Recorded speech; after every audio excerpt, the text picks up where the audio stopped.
you. I want to say that I am very glad that I can be part of this wonderful meeting, and I'm honored to speak to all of you, and I will do my best and hope that it will be interesting for you. So I will read my paper.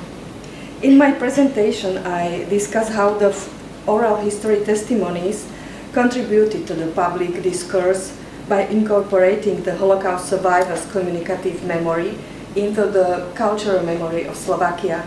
I speak about the current content of political speeches and media discourse connected with the Holocaust remembrance in my country.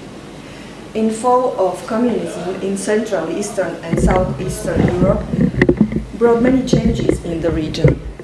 These included the opening of taboo subjects such as the Holocaust and its local manifestations. In Slovakia, reconciling with the events in the past which led to the Holocaust represents a rather complicated process. Why? Since the 1990s, political media discourse has featured various interpreters of the past who have presented radically different historical narratives, from the nationalist Catholic one to the civic European one.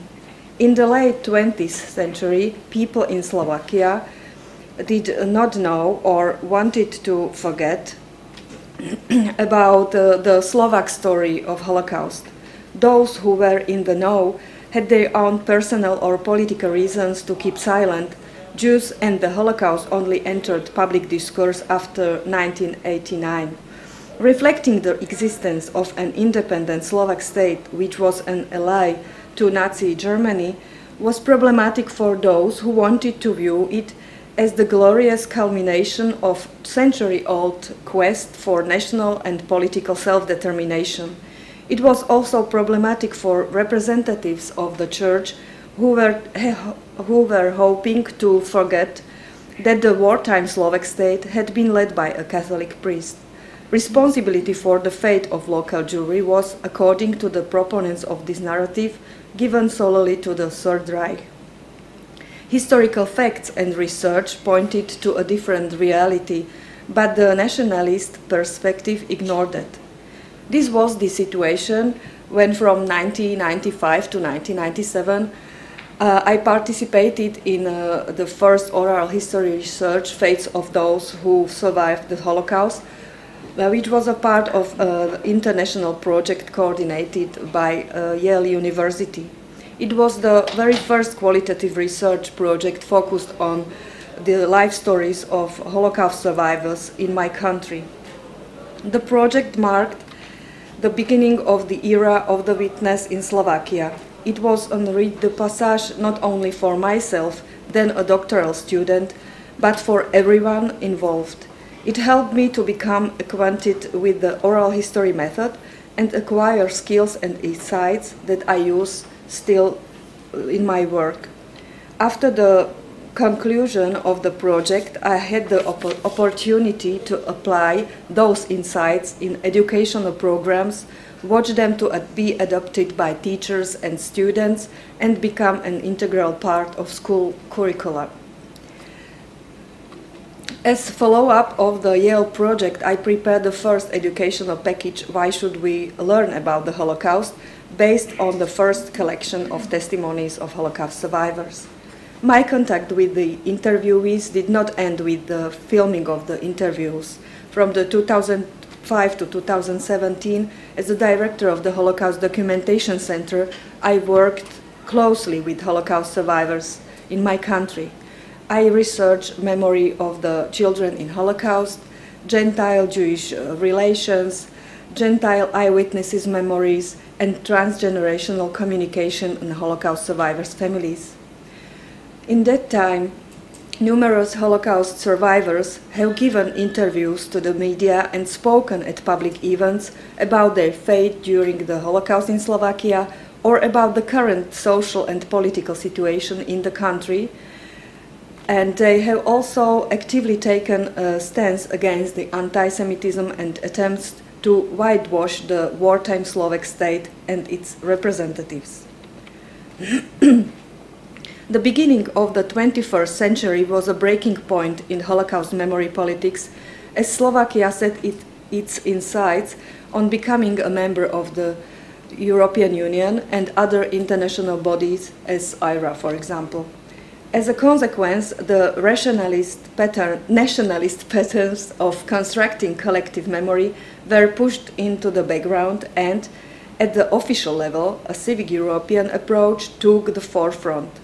Events concerning Second World War and the Holocaust in Slovakia gained exposure in state-sanctioned rituals of remembrance. The September 9th was added to the list of the national holidays as the National Holocaust Memorial Day in 2000. The institution of the Memorial Day defined an axiological framework, a model which gradually began to gain content by way of various remembrance events throughout the country. These events, comprising the national and slowly more often local Holocaust story, remembrance events in the regions connected with the local history were initiated and carried out by local government institutions as well as by civic activists, schools and students. The current individual and collective memory, as represented by survivors' recollections of the Holocaust, is becoming incorporated into the public remembrance canon in the form of generally accepted narratives. In this regard, the State's Holocaust Museum, based in 2016 on the premises of the former labor and concentration camp in Serej, has also fulfilled its role. Political remembrance frequently features also the perpetrators. These, however, are mostly present in general statements as the highest, often anonymized, representatives of the regime. Politicians tend to speak broadly of evil. Critical discussions of President Tiso and his cabinet's responsibility for the Holocaust, as well as of the fact that the members of the Catholic Church also held other government positions in the land, remain few and far between. Present-day church dignitaries in Slovakia still have not found the courage to reckon with this historically significant fact. If we applied the categorization of Holocaust actors devised by Raoul Hilberg to political speech and media coverage, bystanders have only seen minimal exposure since 1990s. This role, the role which the ordinary Slovak population played in the Holocaust, is not subject to public debate. Representatives of the current government attempted this reflection only recently. In the 2020, that-time Prime Minister Igor Matovic wrote on Facebook, quote, "The so-called Jewish Code was a law which deprived Slovak Jews of all human dignity, and our ancestors were silent. That silence, that complicity with absolute evil, led to the death of tens of thousands of Slovak Jewish victims. Let us please learn our lesson. Please forgive us." End of quote. Today, another category of actors, the rescuers, have made their way into the center of social discourse about the Holocaust with plentiful help from the media. Several years back, the Slovak public TV began doing live streams of the annual Righteous Among Nations Award ceremony held in Bratislava. Since 2013, Dagmar Mozolova, a journalist and editor with the public radio, has been systematically documenting the personal stories of rescuers. She has been sharing those stories on her show and on a special website as well as Facebook page. It would appear that Slovakia is going through an era of rescuers. The rescuers are a suitable tool for speaking about the Holocaust while addressing the non-Jewish majority with a positive message. The efforts of the media have also been adopted by politicians and met with positive feedback on the part of Holocaust survivors too. This group of survivors today is made mainly up of people who were not deported from the wartime Slovak state and survived thanks to the help of people from the majority. They do not forget their rescuers, and they do wish to speak about them. Despite the honorable intention of bringing a positive message about the heroic deeds of Slovaks into social discourse, the national remembrance culture, by stressing the rescuers' narrative, politicians and the media are creating a sort of alibi for the Slovak Holocaust story. The historical reality of the Holocaust in Slovakia needs to be viewed in its complexity, in the context of the current state of historical knowledge. Rescued Jews make up only a small fraction of the original Jewish community. It is beyond doubt that the rescuers deserve respect, but emphasizing the rescuers as an important group of actors draws public attention away from the difficult question of the Slovak majority's complicity in the Holocaust in their country. It was the proverbial silent majority that, in the better cases, did not act, and in the wars, exploited the prevailing situation to its benefit. Considering the overall number of majority inhabitants and Jewish victims, the rescuers represent a significant minority in the Slovak Holocaust story. I try to indicate the process of constructing the cultural memory of the Holocaust in Slovakia using the example of media and political discourse. What do we remember when we talk about this historical period? This collective remembering, like the individual, is selective. Although the fates of Holocaust survivors are present in it today, they aren't incorporated in the entire social context. Another actor in the Holocaust, primarily non-Jewish neighbors, the Slovak majority, marked with not entirely accurate term bystanders, appear selectively and purposefully.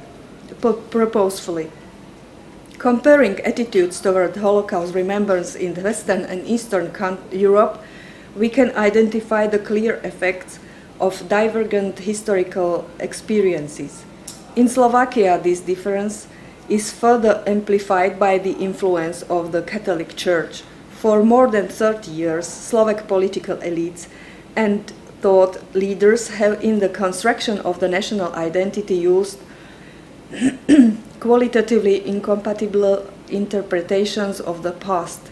Their points of departure remain unchanged: the nationalist Catholic understanding on the one and the civic liberal on the other end of the spectrum. Problems with democracy have become a common characteristic of our region.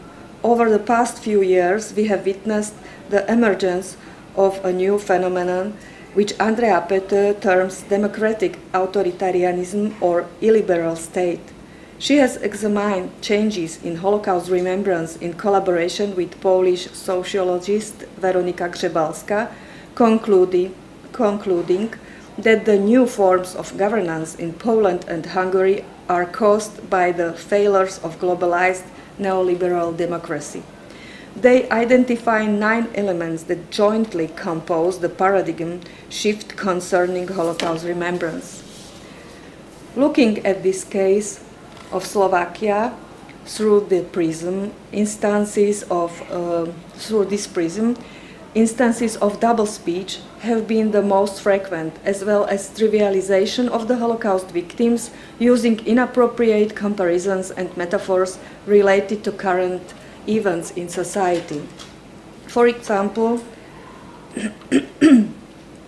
the anti-vaxxers during the pandemic of COVID-19 protests likened them to persecuted Jews during the Holocaust and wore yellow stars.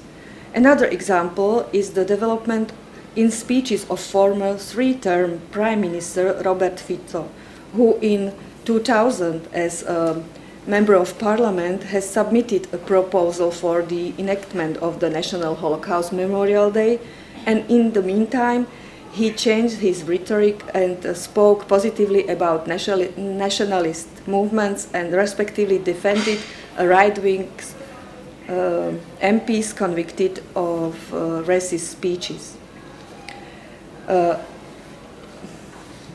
Other example is ex-Prime Minister Igor Matovic on this cartoon, whom I quoted before. A few weeks ago, he has named himself a Jew of the 21st century, using this labeling to reflect that he had become the most unreliable politician in a poll. These examples illustrate how inappropriate, without sensitivity, competence, and responsibility, some Slovak politicians perceive the issue of Shoah in their speeches. This situation means for me also that there is a general knowledge on Holocaust in the society, but it is misused and misinterpreted, and we have to go back to the sources, to the Holocaust testimonies, and read and explain them differently, and open the difficult question about the majority role of majority of Slovaks and its role in the Holocaust. However, the situation in Slovakia is still not the same as in Poland or in Hungary. Recent political developments in my country, when a part of the coalition cooperated with the right-wing opposition in the parliament, suggesting possible changes. Nevertheless, together with Joanna Michlic, I am still optimistic. I believe that all those intellectually and morally troubling developments today might not prove to be as potent in the future because of the nature and weight of primary sources hosted in various historical archives. Under the weight of the individual complex accounts of Jewish survivors and non-Jewish eyewitnesses, also from Slovakia, the power of monumental ethno-national history could in time weaken, as it contains too many false and naive narratives that can easily be questioned and exposed. Today, survivors' testimonies are the main component of the cultural memory in the Slovakia. From the mid of 1990s, gradually they have got to the center of the Holocaust narrative in my country, also thanks to the oral history research. The media bring the stories of survivors, they are part of educational materials, but they are also subjects of the popular culture. The importance of recorded testimonies is constantly increasing, not only because Holocaust survivors are passing away, but also because their accounts contain authentic human experiences, testify about human behavior and actions in borderline situations. We have to create and preserve these archival resources. We have to do it in the highest possible quality, not only in terms of content and technology, but also in terms of comprehensive information about the ecology, content of individual interviews and research, so that they are a crucial source for analysis and interpretation for our followers. Thank you for your attention.